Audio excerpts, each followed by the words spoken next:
வணக்கம். நான் உங்க ஜனா பேசுறேன். இப்ப என்ன கன்டென்ட் பார்க்க போறோம்னா, ஜோ படத்தைப் போல எதிர்பார்க்கப்படும் ரியோவின் அடுத்த பட அப்டேட். என்ன விஷயன்றத டீட்டெயிலா பார்க்கலாம். தென்னிந்தியாவில் நிகழ்ச்சி தொகுப்பாளரா இருந்து பின்னர் திரைப்படங்கள்ல நடிச்சு நடிகரா திகழ்றவர் தான் நம்ம ரியோ ராஜ்.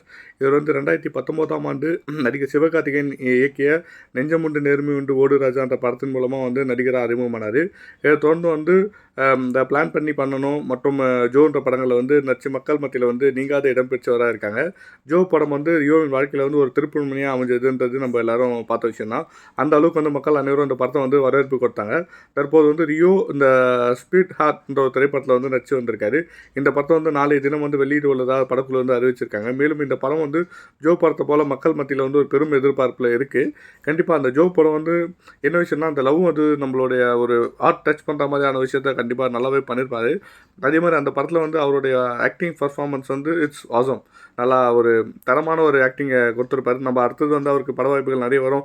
டக்கு டக்குன்னு பண்ணுவார். நிறைய விஷயம் நம்ம பார்க்க முடியும்னு எதிர்பார்த்தோம். கண்டிப்பாக அடுத்த வாய்ப்பு அவருக்கு சரி வர கிடைக்கல. என்ன விஷயன்றது நம்மளால் அதை கெஸ் பண்ண முடியல. கண்டிப்பாக இந்த படத்தில் அவர் மக்கள் மனசில் ஒரு நிறைவான ஒரு விஷயத்தை கொடுத்து அவர் அடுத்த ஒரு படத்துக்கும் வாய்ப்பும் அவருக்கு நிறைய கிடைக்கணுன்றது தான் நம்மளோட ஆசை. கண்டிப்பாக கலக்குங்க ரியோராஜ். தேங்க்யூ.